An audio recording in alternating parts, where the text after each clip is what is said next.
अपनी अपनी मीटिंग चलाई हुई है। मैं अभी दूसरे क्लासरूम में आया हूँ ताकि यहाँ से जो है वो लॉग इन हो सकूँ। आई सर डोंट नो अच्छा क्या प्रॉब्लम है आईटी वालों से। I'll discuss it with today इंशाल्लाह। सर वो मेरा ख्याल है पीसी का मसला है, कल सर मुअज्जम का भी same he may be good, I don't know. ये मसला होना नहीं चाहिए जब इस तरह इतनी फ्रीक्वेंट क्लासेस हो रही हैं, तो ये मसला होना नहीं चाहिए। सर बच्चे काफी मीटिंग्स में हैं, उन्हें बुलाना पड़ेगा, वो दूसरी मीटिंग में वेट कर रहे हैं। जी उधर मैसेज कर देंगे, बल्कि मैं मैसेज कर देता हूँ। ठीक है सर।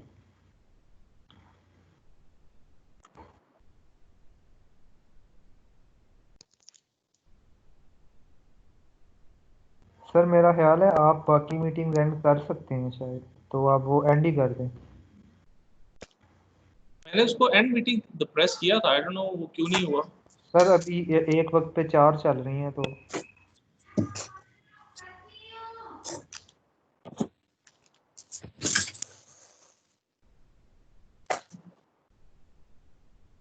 आप ऐसा करें, उनको ना मैसेज कर दें व्हाट्सएप ग्रुप के अंदर। सर मैं मीटिंग में जाके उन्हें बुला लाता हूँ। ठीक।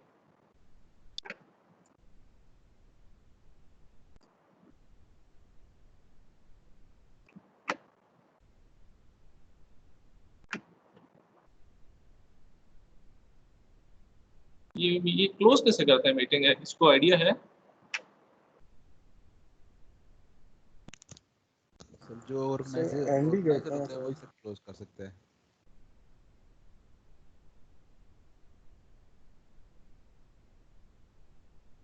चले आप ऐसा करें, व्हाट्सएप पे कॉल कर दें उन्हें और उन्हें कहें कि ये लास्ट वाली जो मीटिंग है उसको ज्वाइन कर लें।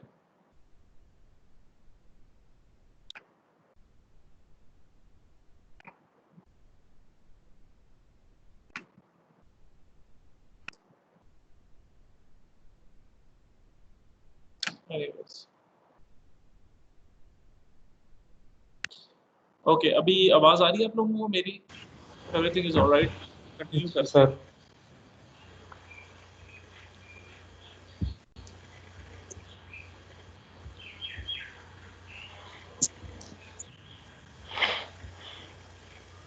ओके सो हम लोगों ने लास्ट टाइम डिस्कस किया था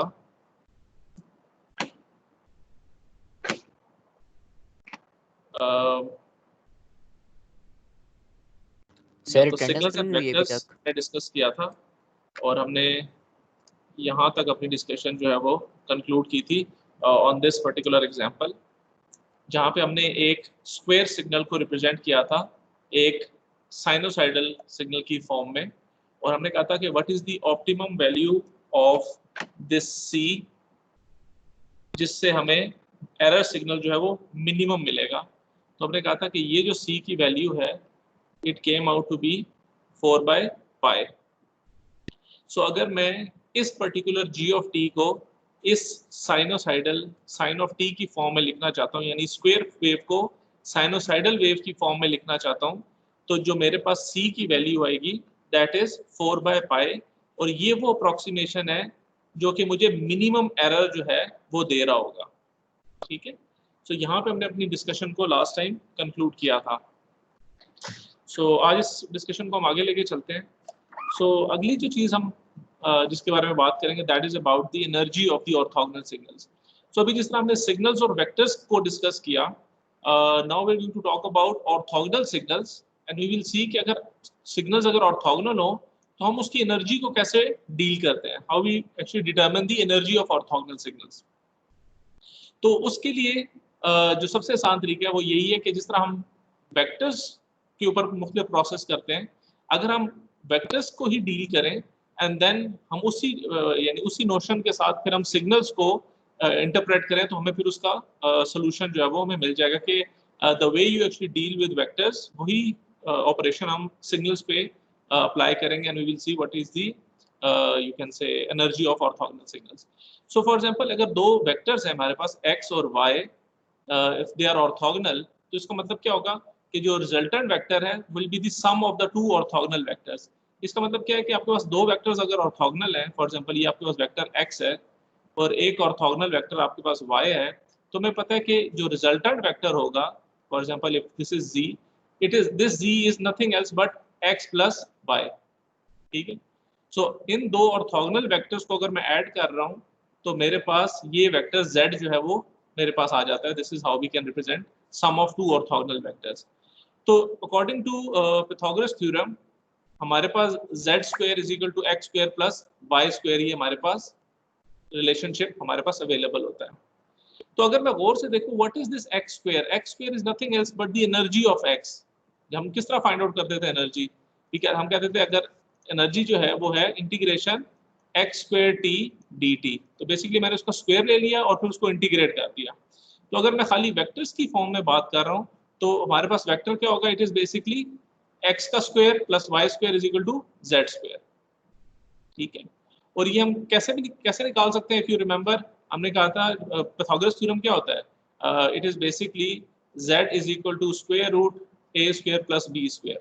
फॉर एग्जांपल अगर ये तीन वेक्टर्स हैं, c is equal to square root a square plus b square, square root ले लेंगे तो c हो जाएगा, नहीं करेंगे तो यहाँ पे भी आपके पास स्क्वायर टर्म आ जाएगी, ठीक है। वही चीज अप्लाई हमने यहाँ पे की हुई है। तो अगर हम इसी इंफॉर्मेशन को, वेक्टर्स को हम सिग्नल्स की फॉर्म में अगर हम लिखें तो जाहिर बात है यही रिलेशनशिप वहां पे भी वैलिड होना चाहिए। तो इसका मतलब है कि अगर हमारे पास दो सिग्नल्स हैं x ऑफ t और y ऑफ t और वो ऑर्थोगोनल हैं, तो मेरे पास जो रिजल्टेंट वेक्टर होगा या रिजल्टेंट सिग्नल होगा z of t will also be the sum of the two orthogonal signals. जिस तरह ये वेक्टर्स के केस में ये बात ट्रू थी। तो इसका मतलब है कि ये जो पाइथागोरियन थ्योरम के हिसाब से जो हमारे पास इंफॉर्मेशन आई है, this is the energy of the z signal is actually equal to the energy of x plus energy of y। तो इसका मतलब है ये नोशन यहाँ पे भी वैलिड होना चाहिए कि आपके पास जो रिजल्टेंट सिग्नल की एनर्जी है यानी z की जो एनर्जी है, it is the sum of the energies of x and y, and this is only valid if x of t and y of t are orthogonal, जो कि हमने vectors की फॉर्म में we have already confirm this. So how we can prove this, it's very easy. हम कैसे prove कर सकते हैं कि हमें पता है कि जब हमने एनर्जी ऑफ z निकालनी है तो हम कैसे निकालेंगे, एनर्जी ऑफ यानी z सिग्नल क्या है, it is the sum of x and y। तो मैं x प्लस y का होल स्क्वायर ले लूं और उसको इंटीग्रेट कर लूं तो मुझे एनर्जी ऑफ z मिल जाएगा। सो अगर मैं x और y का स्क्वायर ओपन करूं, it will B x square plus y square plus 2xy, ठीक है। और हमें पता है कि ये जो टर्म है, this is nothing else but the energy of x, this is nothing else but the energy of y, और ये जो टर्म है it is nothing else but 2 times x of t y of t dt, ठीक है। और हमने अपने previous lecture में ये बात की थी कि अगर दो सिग्नल जो हैं अगर वो ऑर्थोगोनल होंगे तो हम उनका जो इनर प्रोडक्ट होता है which is nothing else but x of t y of t dt, this is the inner product of the two signals। अगर ये दोनों सिग्नल्स आपस में ऑर्थोगोनल है तो इनका इनर प्रोडक्ट जो है वो 0 के बराबर होगा। तो इसका मतलब ये टर्म जो है ये 0 हो जाएगी and all you will left with will be e of x and e of y।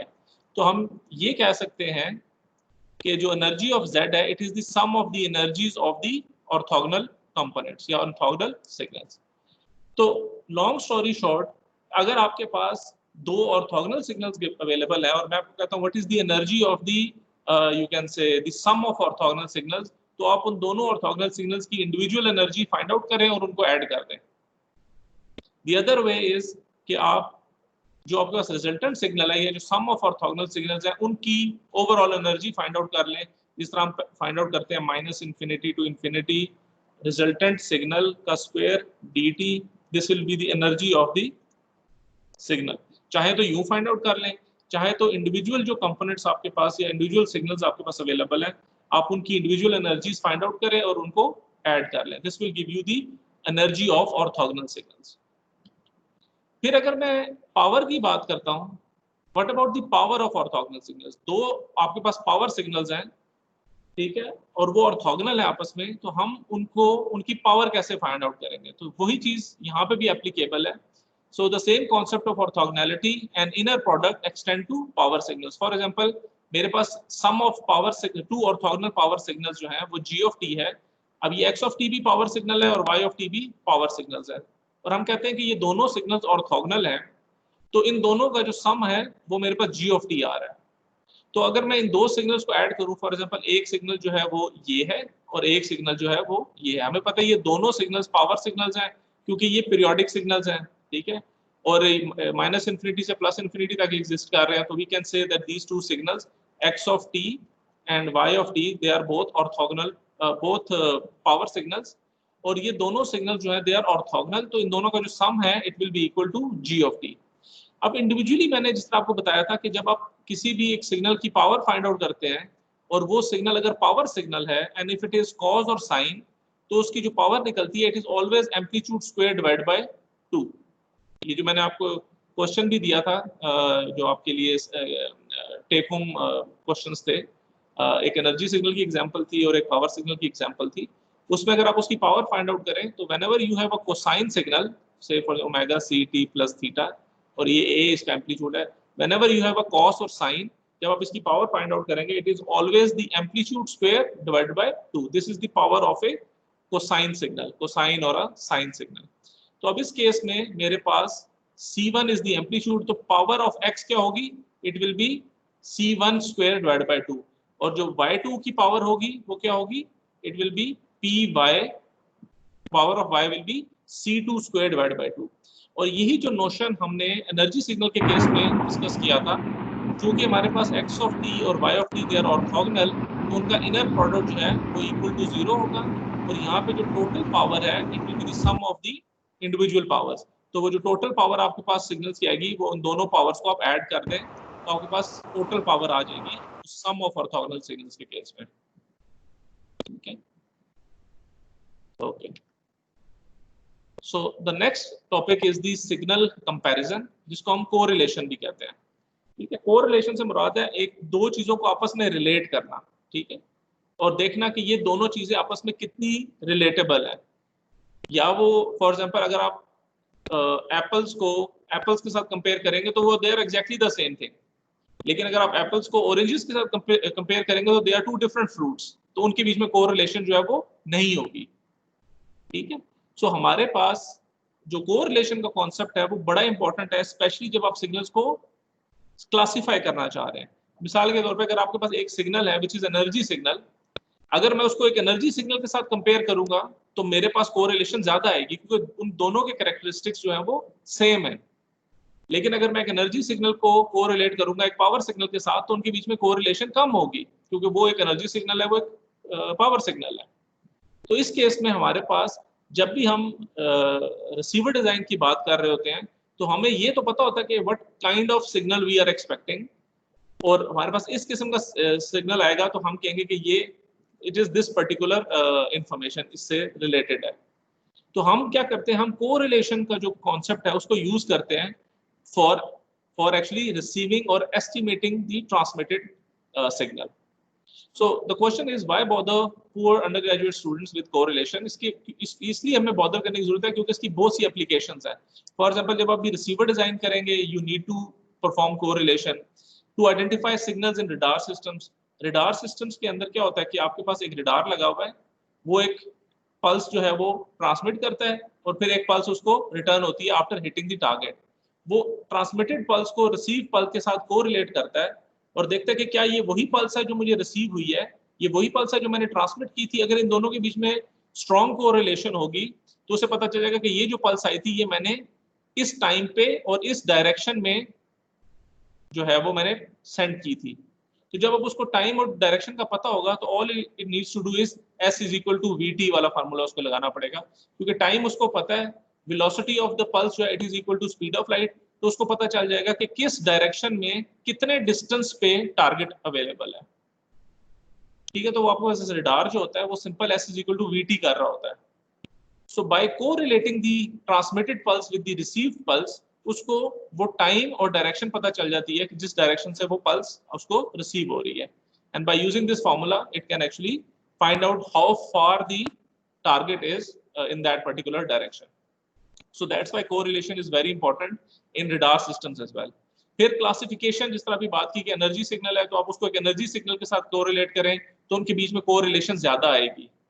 अगर आप एक पावर सिग्नल को एक पावर सिग्नल के साथ कोरिलेट करेंगे तो वो उसकी कोरिलेशन ज्यादा आएगी। वी विल सी कि how do you actually find correlation, तो उसका क्या फार्मूला है and how we actually find correlation of two signals. तो बेसिकली कोरिलेशन के लिए अगेन हम वेक्टर्स की एग्जांपल लेंगे और वेक्टर्स की ही इंफॉर्मेशन को हम एक्सटेंड करेंगे सिग्नल्स के लिए. सो अगर मेरे पास दो वेक्टर्स हैं x और y, ठीक है, दो वेक्टर्स हमारे पास गिवन है. अब हमें पता है कि एक फॉर एग्जांपल अगर ये है और एक वेक्टर मेरे पास ये है, this is for example x vector, this is y vector. हमें पता है theta is the direction between them.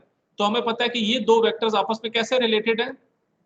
If you remember हमने कहा था कि इन दोनों को हम रिलेट कर सकते हैं using the dot product of the two vectors.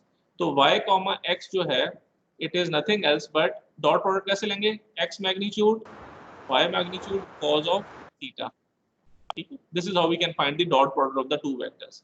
अब इस रिलेशनशिप के अंदर ये जो cos थीटा की टर्म है ये डिफाइन कर रही होती है कि how in line this vector y is with vector x. अगर ये थीटा जो है ये मेरे पास 0 हो जाएगा तो both x and y will be in the same direction if theta is equal to 0 degree. तो हम कहेंगे कि ये दोनों वेक्टर्स एक जैसे ही हैं, they are both pointing in the same direction. और अगर इनका मैग्नीट्यूड भी मैच कर जाएगा तो हम कहेंगे ये एग्जैक्टली वही सिग्नल है या वही वेक्टर है. अब यही थीटा अगर 90 हो जाता है तो x और y आपस में बिल्कुल रिलेट नहीं करते. तो कौन सा ऐसा पैरामीटर है that is actually relating the two vectors, it is the angle theta. तो अगर मैं इसमें से थीटा को अलग कर लूं, cos थीटा को, तो it will be the dot product of the two vectors divided by there magnitude. ये जो आपके पास cos थीटा है हम इसको Cn की वैल्यू कह देते हैं. ठीक है, Cn से मुराद ये कि ये एक कोफिशिएंट है ऑफ कोरिलेशन. ठीक है, और हमें पता है कि ये कोफिशिएंट ऑफ कोरिलेशन किसके बराबर है, it is the cos of the angle between the two vectors. तो अगर तो मुझे ये थीटा पता है तो मैं डायरेक्ट cos थीटा निकाल के उस कोफिशिएंट की वैल्यू निकाल लूंगा. अगर और दूसरा तरीका ये है कि मैं कोफिशिएंट को फाइंड आउट करने के लिए दोनों वेक्टर्स का डॉट प्रोडक्ट निकाल लूं और उनको इंडिविजुअल मैग्नीट्यूड से डिवाइड कर दूं. This will also give me the correlation coefficient Cn.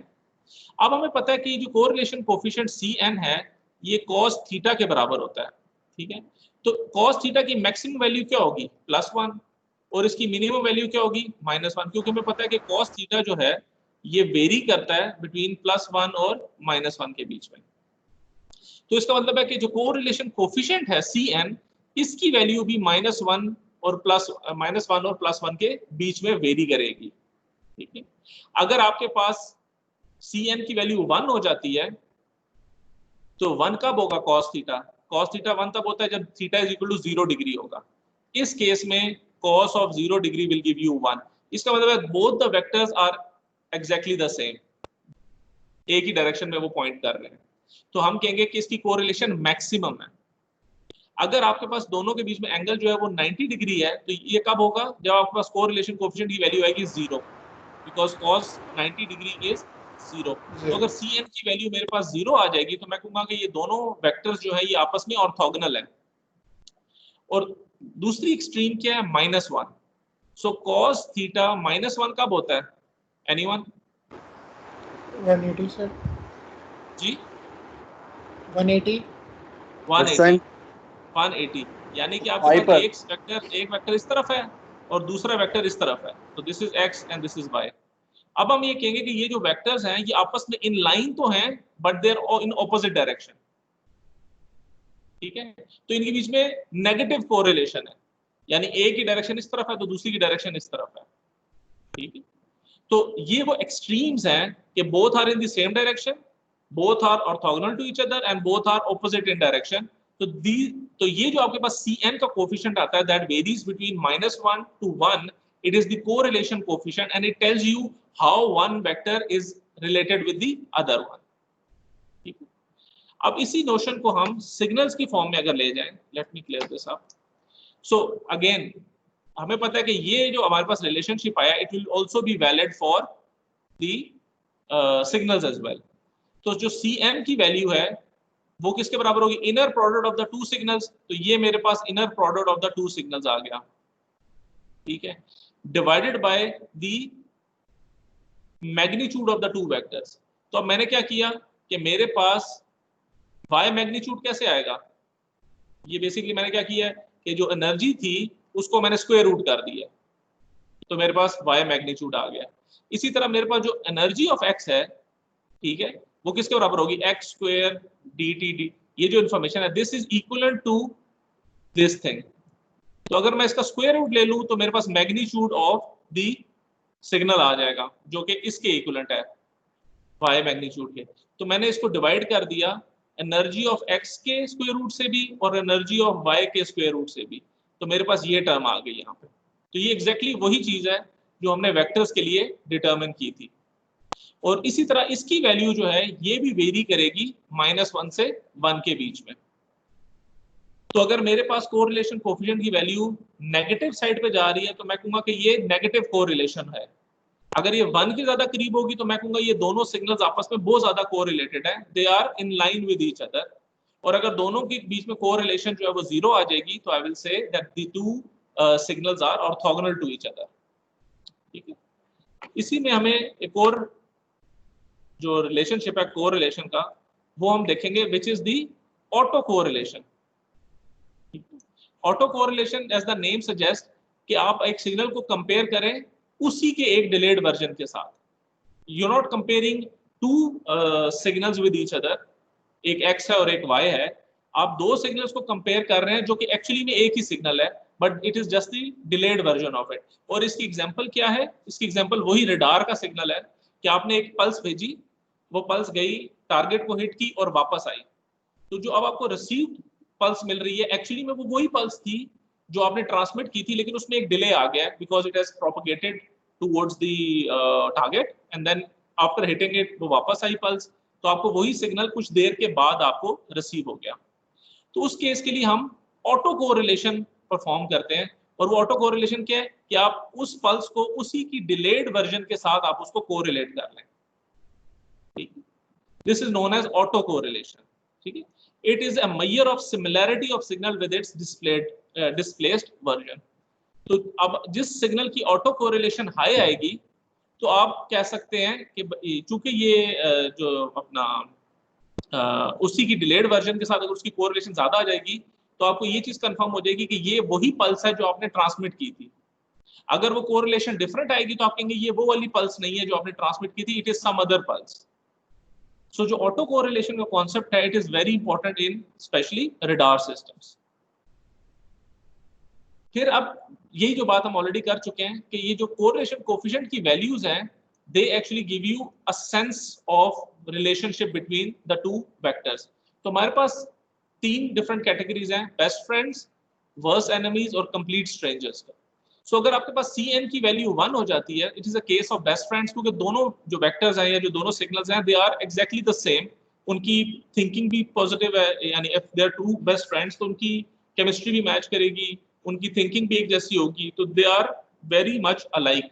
और ये चीज तब होती है जब आपके पास एक सिग्नल जो है वो दूसरे सिग्नल के एग्जैक्टली बराबर हो। K is just a factor, K अगर 1 होगा तो it is exactly the same signal, K की वैल्यू हाफ होगी तो they are both in the same direction but different in magnitude. ठीक है, और इस केस में जो K की वैल्यू है it has to be positive. ठीक है, तो इससे हम क्या इन्फर करते हैं कि द सिग्नल्स आर अलाइंड और मैक्सिमम सिमिलैरिटी है इन दोनों के बीच में, so these two signals are best friends.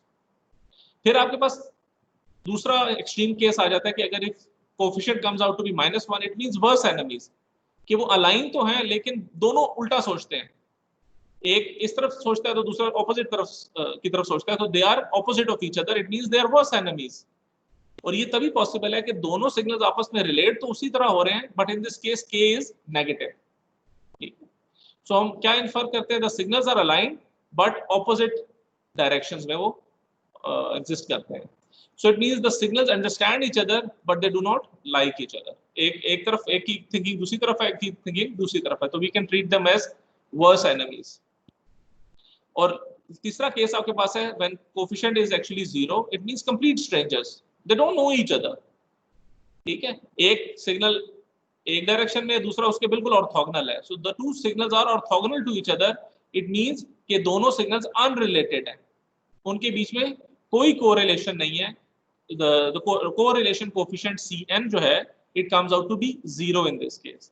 तो सबसे आसान तरीका इसको समझने का कि अगर मैं आपको दो सिग्नल्स देता हूं और मैं आपको कहता हूं कि ये सिग्नल्स के बीच में रिलेशनशिप क्या है, तो आप क्या करेंगे, आप उसकी कोरिलेशन फाइंड आउट करेंगे। So basically you are going to find out the correlation coefficient, और ये कोरिलेशन कोएफिशिएंट जो है ये आपको बताएगा कि क्या ये सिग्नल्स ऑर्थोगोनल हैं, क्या ये बेस्ट फ्रेंड्स हैं, और क्या ये वर्स एनिमीज हैं, depending upon the value of their coefficient. Okay, तो ये कुछ कोरिलेशन की एग्जांपल्स हैं। आपके पास कोरिलेशन कोएफिशिएंट आपने फाइंड आउट करना है। एक सिग्नल जो है वो आपके पास a not cos of omega not t है, और दूसरा आपके पास yt a1 sin of omega 1t है। तो ये दोनों सिग्नल्स क्या हैं आपस में, बेस्ट फ्रेंड्स हैं, वर्स एनिमीज हैं, या स्ट्रेंजर्स हैं? एनीवन?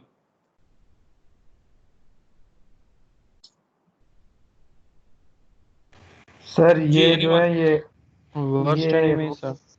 जी जरा ऊंचे बोलें प्लीज।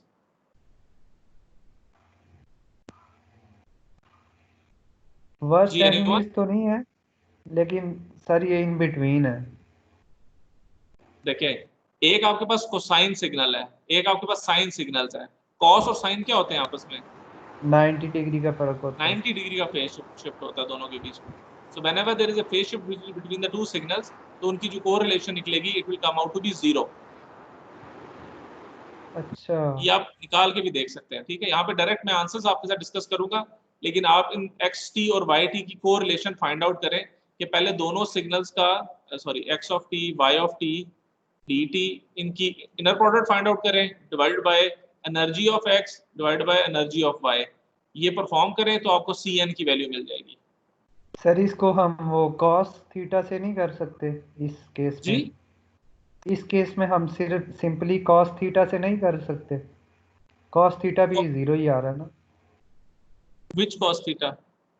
यानी Sir, इनका CN difference. cos theta that was equal to inner product. Sorry, आपकी आवाज बहुत स्लो आ रही है, मुझे आपकी बात समझ नहीं आ रही। Sir Sir, cos theta theta होगा ना इनका डिफरेंस इन देखिए, अगर एंगल। आप इसको सॉल्व करेंगे ना, तो ओमेगा वो तो नॉट, वेक्टर्स ओमेगा के 1, केस में था ना। a1, a नॉट की वैल्यूज आपको गिवन होंगी, ठीक है ना। ओमेगा नॉट, ओमेगा 1 का मतलब ये है कि ओमेगा नॉट एक डिफरेंट फ्रीक्वेंसी है, ओमेगा 1 एक डिफरेंट फ्रीक्वेंसी है। तो मैं यहाँ पे ये चीज डिस्कस करने की कोशिश कर रहे हैं कि आपके पास अगर फ्रीक्वेंसीज डिफरेंट है, लेकिन दोनों के बीच में फेज जो है, फेज डिफरेंस वो 90 डिग्री है, तो they will be orthogonal to each other. कुछ केसेस में हम ये देखेंगे कि अगर आपके पास कोसाइन जो है वो ओमेगा नॉट टी है, और दूसरा सिग्नल भी कॉज ऑफ ओमेगा 1 टी है।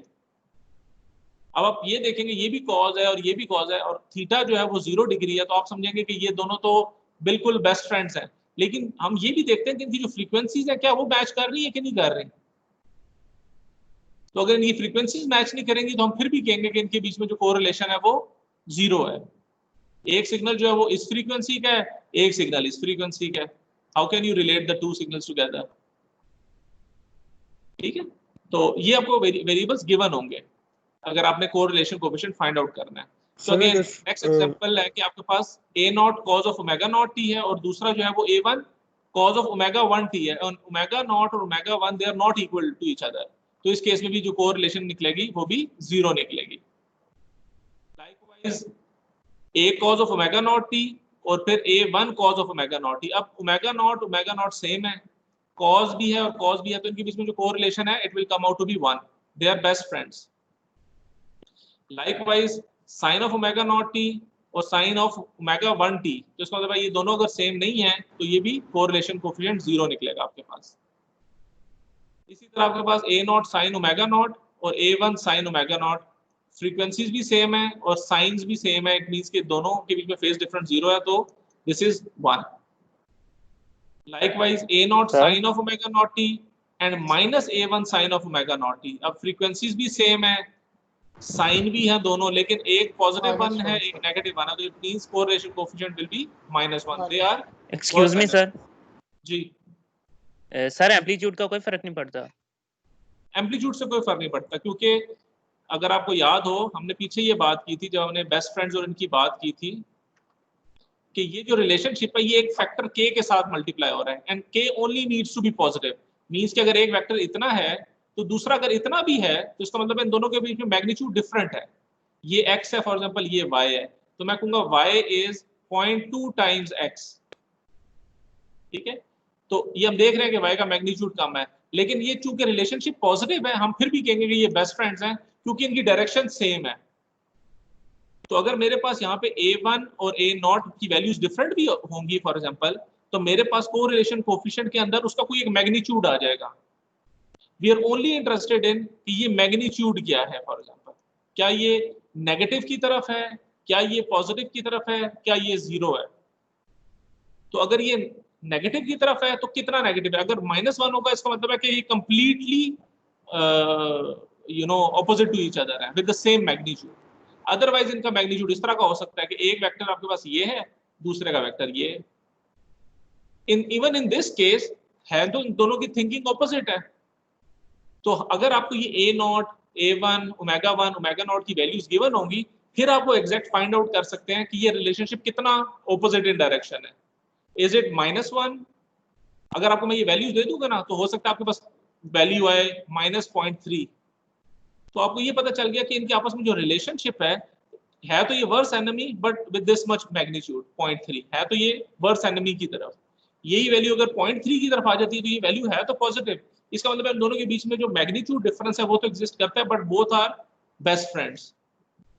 ठीक है, सो ये जो वैल्यू है कि वो कितनी वैल्यू निकलेगी, क्योंकि हमें ये पता है कि जो Cn है ये वेरी करता है -1 और 1 के बीच में, तो इसके बीच में वैल्यू कहीं पे भी एग्जिस्ट कर सकती है। -1, -0.9, -0.8, कोई भी वैल्यू हो सकती है बिटवीन -1 to 1, डिपेंडिंग अपॉन के A1, A0, ओमेगा 0, ओमेगा 1 इनकी वैल्यूज क्या है। And once you're going to find out this relationship, only then you'll be able to know what is the exact value of correlation coefficient. Okay, so अगला जो topic है that is about signal representation by orthogonal signal sets. ठीक है, ये बात करने का मकसद क्या है कि हमने जिस तरह वेक्टर्स के केस में देखा था कि मेरे पास अगर कोई भी एक वेक्टर है, for example this is a vector z, मैं इस वेक्टर z को रिप्रेजेंट कर सकता हूं दो ऑर्थोगोनल वेक्टर्स के साथ, क्योंकि हमें पता है कि एक वेक्टर अगर ये हो और एक वेक्टर अगर ये हो, इन दोनों वेक्टर्स को ऐड करने से मेरे पास ये वेक्टर आ जाएगा। तो I can write z as x plus y, अगर ये x है और ये y है। तो मैंने क्या किया, एक वेक्टर z को दो ऑर्थोगोनल वेक्टर्स के साथ मिला के मैंने वो वेक्टर बना लिया। अब ये चीज वैलिड है, फॉर एग्जांपल अगर एक वेक्टर ये है, even this vector can be represented as this vector plus this vector will give me this vector. So जिस तरह हम वेक्टर्स को, किसी भी वेक्टर को ऑर्थोगोनल वेक्टर्स की फॉर्म में डिफाइन कर सकते हैं, इसी तरह हम किसी भी एक सिग्नल को रिप्रेजेंट कर सकते हैं ऑर्थोगोनल सिग्नल सेट की फॉर्म में। अभी तो ये मेरे पास खाली दो वेक्टर्स हैं जो कि ऑर्थोगोनल है, इससे मैंने ये z वेक्टर जनरेट कर लिया है। तो अगर मैं सिग्नल को रिप्रेजेंट करना चाहता हूं बाय ऑर्थोगोनल सिग्नल सेट, इसका मतलब है कि जितने भी सिग्नल्स ऑर्थोगोनल होंगे एक दूसरे के, मैं उन ऑर्थोगोनल सिग्नल्स को मिला के मैं कोई भी एक सिग्नल जनरेट कर सकता हूं। ठीक है, तो जिस तरह वेक्टर्स की फॉर्म में ये पॉसिबल है, अगेन वही नोशन जो है it is applicable for signals as well. So examine a way of representing a signal as a sum of orthogonal signals. तो जिस तरह ये सम ऑफ ऑर्थोगोनल वेक्टर्स है,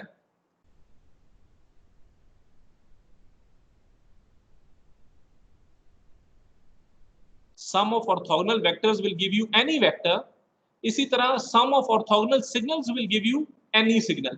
वही नोशन जो है वो सिग्नल के केस में भी वैलिड होगा। So we know that a vector can be represented as a sum of orthogonal vectors, ये जो हम ऑलरेडी बात कर चुके हैं। So review the case of vectors and extend to signals। अब वही काम हम करेंगे कि इस चीज को हम वेक्टर्स के लिए रिव्यू करेंगे और फिर हम सिग्नल्स के लिए एक्सटेंड कर देंगे, जिस तरह हम अभी तक चीजों को लेके चलते रहे हैं। सो ऑर्थोगोनल वेक्टर स्पेस की बात करें, ऑर्थोगोनल वेक्टर स्पेस का मतलब ये है कि आपके पास जितने भी वेक्टर्स हैं जो कि ऑर्थोगोनल हैं, अगर हम उनकी बात करें तो उन सारे वेक्टर्स की फॉर्म, उन सारे वेक्टर्स को लेके we can actually make any other vector in any dimension. मिसाल के तौर पे अगर मैं 3 डायमेंशन की बात करता हूँ, x, y और z की फॉर्म में बात करता हूँ, तो इसका मतलब है ये बेसिकली एक कार्टेशियन वेक्टर स्पेस है जहाँ पे आप x, y और z डायरेक्शंस की बात कर रहे हैं। तो x, y और z डायरेक्शन को हम किन 3 वेक्टर से रिप्रेजेंट कर सकते हैं, y, x और z, या मैं इसको x कह देता हूँ, इसको मैं y कह देता हूँ, इसको मैं z कह देता हूँ। तो 3 डायमेंशनल स्पेस के अंदर मेरे पास 3 ऑर्थोगोनल वेक्टर्स जो है वो एग्जिस्ट कर सकते हैं। इसी तरह अगर हम 4th डायमेंशन में चले जाएं, 5th डायमेंशन में चले जाएं, nth डायमेंशन में चले जाएं, 3 डायमेंशन से ऊपर की जो डायमेंशन हैं उनको आप रियलाइज नहीं कर सकते, बिकॉज आप उसको विजुअलाइज नहीं कर सकते, ठीक है।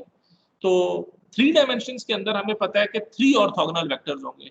अब अगर मेरे पास n डायमेंशंस हैं तो उसमें कितने ऑर्थोगोनल वेक्टर्स होंगे? n होंगे, ठीक है। तो अगर हम 3 डायमेंशनल कार्टेशियन वेक्टर स्पेस की बात करें तो इसके अंदर 3 म्यूचुअली ऑर्थोगोनल वेक्टर्स होंगे, x1, x2 एंड x3। तो मैंने इनको कह दिया कि ये जो वेक्टर्स हैं दीज आर x1, x2 और इसको कह दिया x3। ये 3 ऑर्थोगोनल वेक्टर्स हैं। तो अब ये ऑर्थोगोनल वेक्टर्स हमें पता है इनके कैरेक्टरिस्टिक्स क्या है कि हर वेक्टर दूसरे वेक्टर के ऑर्थोगोनल है। x3 जो है ये x2 से ऑर्थोगोनल है, x2 x3 से ऑर्थोगोनल है, x3 x1 से ऑर्थोगोनल है, x1 x2 के ऑर्थोगोनल है, लाइकवाइज। तो हम इस चीज को मैथमेटिकली कैसे लिख सकते हैं कि आप किसी दो वेक्टर्स को अगर आप उनका इनर प्रोडक्ट लें, यानी हम एक वेक्टर को m कह देते हैं, एक को हम n कह देते हैं, किसी दो वेक्टर्स का अगर आप इनर प्रोडक्ट लेंगे, अगर m और n की वैल्यू डिफरेंट है, it means they are not same, m की वैल्यू फॉर एग्जांपल 1 है और n की वैल्यू 2 है, ठीक है। इसका मतलब है मैं ये x1 को कंपेयर कर रहा हूँ x2 के साथ, इसका इनर प्रोडक्ट ले रहा हूँ। तो अगर इन दोनों की वैल्यूज डिफरेंट होंगी तो इनका जो इनर प्रोडक्ट है वो 0 निकलेगा, जो कि सेंसिबल बात भी है कि अगर दो वेक्टर्स आपस में ऑर्थोगोनल हैं उनका इनर प्रोडक्ट जो है वो 0 आएगा। लेकिन अगर m और n की वैल्यू सेम हो, इसका मतलब है m is equal to n is equal to 1 है, या m is equal to n is equal to 2 है, या m is equal to n is equal to 3 है, इसका मतलब है कि मैं एक ही वेक्टर को, फॉर एग्जांपल ये x2 है, ये x1 है और ये x3 है, मैं x2 को अगर x2 के साथ ही इनर प्रोडक्ट लूं तो उस केस में मेरे पास 0 नहीं आएगा, क्योंकि दोनों वेक्टर्स एक ही डायरेक्शन में एग्जिस्ट कर रहे हैं। तो जो भी मैं m की वैल्यू ले रहा हूं मेरे पास उसका स्क्वायर जो है वो वैल्यू आ जाएगी, ठीक है। तो ये एक कैरेक्टरिस्टिक्स हैं जो कि ऑर्थोगोनल वेक्टर्स के केस में एग्जिस्ट करते हैं, और वो क्या है कि अगर दोनों वेक्टर्स जो हैं वो ऑर्थोगोनल होंगे तो वैल्यू 0 आ जाएगी, और अगर वो सेम वेक्टर है तो वो उस वेक्टर की एनर्जी आ जाएगी। I can see it over here, ठीक है। और यही नोशन हम सिग्नल्स के केस में भी एक्सपेक्ट करते हैं। सो हम क्या कंक्लूड करते हैं इसमें से, वो ये कि any 3 dimensional vector can be expressed as a linear combination of these 3 vectors. तो अगर मेरे पास फॉर एग्जांपल एक ये वेक्टर है ऑर्थोगोनल, एक ये वेक्टर है, एक ये वेक्टर है, अगर मैं एक ये 3 डायमेंशनल स्पेस में वेक्टर डिफाइन करना चाहता हूं तो मैं क्या करूंगा, मैं एक इसकी प्रोजेक्शन ड्रॉ करूंगा एक्स एक्सिस के ऊपर, एक प्रोजेक्शन इसकी मैं ड्रॉ करूंगा y एक्सिस के ऊपर, एक प्रोजेक्शन मैं ड्रॉ करूंगा z एक्सिस के ऊपर। तो अब ये कंपोनेंट प्लस ये कंपोनेंट प्लस ये component will give me this resultant vector. ये उसी तरह ये कि अगर मैं 2 डायमेंशंस के अंदर ये 2 डायमेंशन का मैंने एक प्लॉट बनाया, तो अगर मैं इस वेक्टर को रिप्रेजेंट करना चाहता हूं तो मैं क्या करूंगा, इसकी प्रोजेक्शन ड्रॉ करूंगा x एक्सिस पे, इसकी प्रोजेक्शन ड्रॉ करूंगा y एक्सिस पे। तो मैं कहूंगा कि दिस c टाइम्स x और इसको मैं d टाइम्स y कह देता हूं, ठीक है। तो मेरे पास जो ये z वेक्टर है this is equal to c time x plus d time y। तो ये मेरे पास वो तरीका है जिससे मैं इस 2 डायमेंशनल वेक्टर को रिप्रेजेंट कर सकता हूं। अब ये चीज अगर 3 डायमेंशन में चली जाती है तो जो मेरे पास रिजल्टेंट वेक्टर g है, for example this is vector g, this is x1, this is x2 and this is x3। तो इतना कंपोनेंट x1 का, सो c1 टाइम्स x1, इतना कंपोनेंट इतना कंपोनेंट x2 का, तो दिस इज c2, और इतना कंपोनेंट c3 का, तो I can write it as c3। तो जितने भी ऑर्थोगोनल कंपोनेंट्स हैं x1, x2, x3, इनके एक खास प्रोपोर्शन को अगर मैं लूं तो मैं किसी भी एक 3 डायमेंशनल वेक्टर को रिप्रेजेंट कर सकता हूं। तो मैंने क्या किया कि एक 3 डायमेंशनल वेक्टर को रिप्रेजेंट कर दिया उसके ऑर्थोगोनल कंपोनेंट्स की फॉर्म में। अब अगर यही 3 डायमेंशन स्पेस ना होती, ये n डायमेंशन स्पेस होती, तो फिर मेरे पास जो रिलेशनशिप होता वो होता c1 x1 plus c2 x2 plus so and then cn xn। जितने भी मेरे पास ऑर्थोगोनल वेक्टर्स होते हैं उन सबको मैं ऐड करता, तो मेरे पास वो n डायमेंशनल वेक्टर जो है वो मेरे पास बन जाता। और इस रिलेशनशिप के अंदर जो ये कोफिशिएंट्स हैं c1 c2 c3, ये हम कौन से कोफिशिएंट्स हैं, ये वही कोरिलेशन कोफिशिएंट हैं जो हमने पीछे देखे थे कि ये जो c1 आप कैसे फाइंड आउट करेंगे, ये वो जो प्रोपोर्शन है ये जो आपके पास वेक्टर g है इसको आप रिलेट करेंगे इस x1 के साथ, divide by the square of it, ठीक है। इसी तरह जो C2 है इसको कैसे निकालेंगे, G1 का इनर प्रोडक्ट x2 के साथ डिवाइड बाय x2 का स्क्वायर, सॉरी ये वो CI है जो हमने ऑप्टिमम वैल्यू ऑफ C निकाली थी, this is not correlation coefficient, sorry. ये वो C की वैल्यू है जो कि हमने देखा था कि अब हम जब एक वेक्टर की प्रोजेक्शन गिराते हैं हम वो C की वैल्यू कैसे निकालते हैं, this is the optimum value of C for which this will give me the minimum error. तो हम कैसे निकालते थे कि अगर मैं 3 डायमेंशनल स्पेस की बात करूं, let me just clear this up, तो अगर मैं एक 3 डायमेंशनल स्पेस की बात कर रहा हूं, this is x1, this is x2, this is x3, तो मैंने एक 3 डायमेंशनल वेक्टर अगर ड्रॉ किया, दिस इज से g, तो फॉर एग्जांपल अगर मैं सिर्फ इसका x1 का कंपोनेंट देखना चाह रहा हूं तो मैं क्या करूंगा, इसकी प्रोजेक्शन ड्रॉ करूंगा x1 के ऊपर, तो मुझे पता चल गया कि ये जो लेंथ है this is c1 x1, so now I need to find this c1 that will give me the minimum error। तो वो हम कैसे फाइंड आउट करते थे, dot product of g and x1 divided by जिसके ऊपर प्रोजेक्शन ड्रॉ की जा रही है उसकी एनर्जी, तो वो हमारे पास क्या होगा, g, x1 का इनर प्रोडक्ट डिवाइड बाय जिसके ऊपर प्रोजेक्शन गिर रही है उसकी एनर्जी, और एनर्जी इस वेक्टर की क्या होगी, it will B x1 absolute square.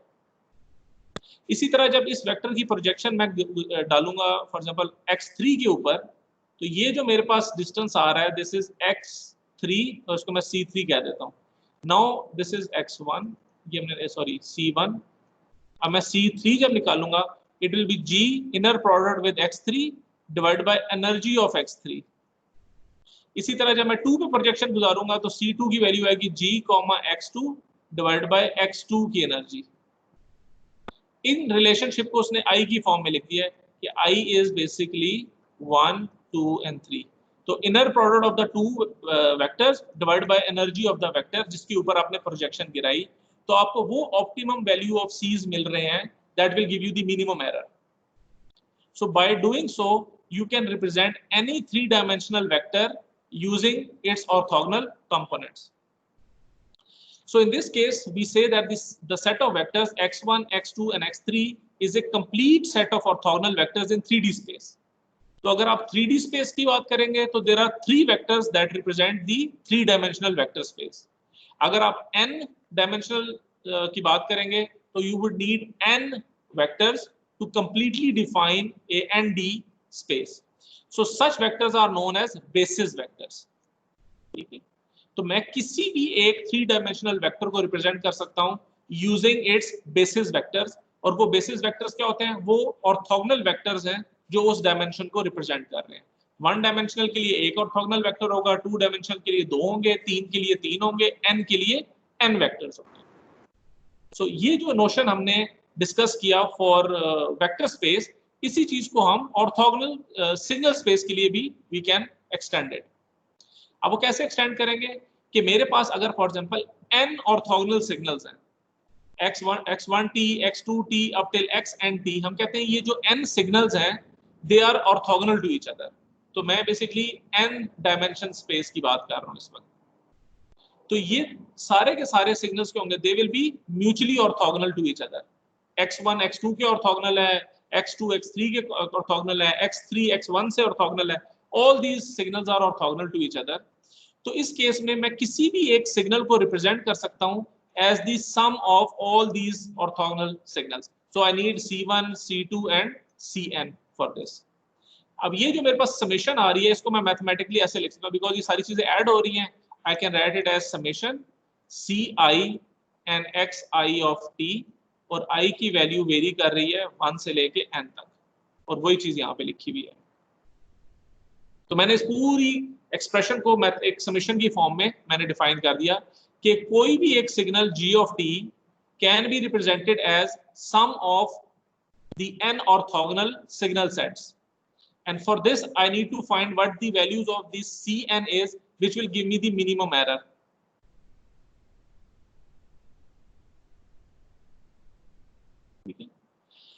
So if the approximation error is 0 for any g of t, then the set of signals this is a complete signal. तो अगर मैं for example जितने भी मेरे पास कंपोनेंट्स अवेलेबल हैं x1 x2 x3 up till xn, अगर मैं सारे के सारे ऑर्थोगोनल सिग्नल्स को ऐड करूं और मेरे पास एग्जैक्टली g ऑफ t मिल जाए, तो मैं कहूंगा कि ये जो सिग्नल स्पेस है जिसके अंदर ये सारे ऑर्थोगोनल सिग्नल्स एग्जिस्ट कर रहे हैं, ये एक कंप्लीट सेट है। यानी अगर मैं nd स्पेस के लिए for example n-1 orthogonal signals use करूंगा, तो इसका मतलब है कि I am not using one orthogonal component.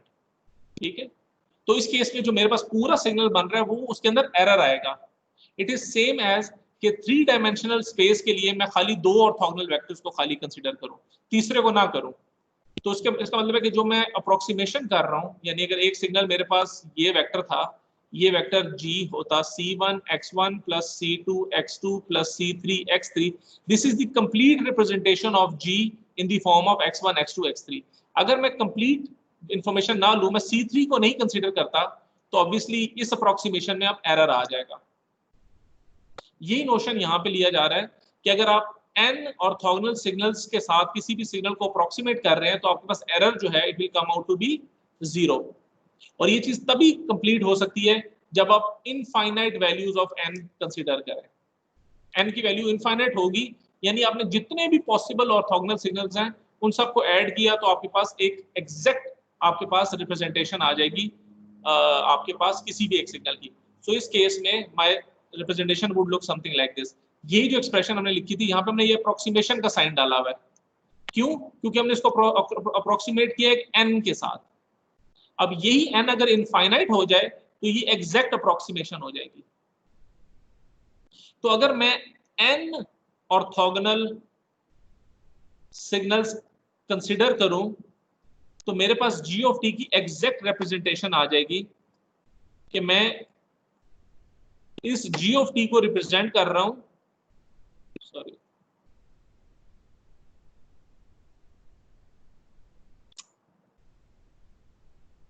मैं इस g ऑफ t को रिप्रेजेंट कर रहा हूं as a sum of all these orthogonal components.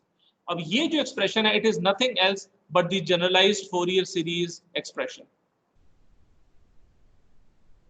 ठीक है, तो जब भी मैं किसी एक सिग्नल को उसके ऑर्थोगोनल कंपोनेंट्स की फॉर्म में डिफाइन करता हूं, तो बेसिकली मैं उस सिग्नल की फोरियर सीरीज निकाल रहा हूं। This is what Fourier series is. ठीक है, so let's conclude the discussion here. इंशाल्लाह हम नेक्स्ट टाइम यहां से आगे कंटिन्यू करेंगे इंशाल्लाह। आज थोड़ा टाइम भी हमारा वेस्ट हो गया, but I will make sure कि ये चीज नेक्स्ट टाइम ना हो। ठीक है, चलें, thank you very much. Any questions?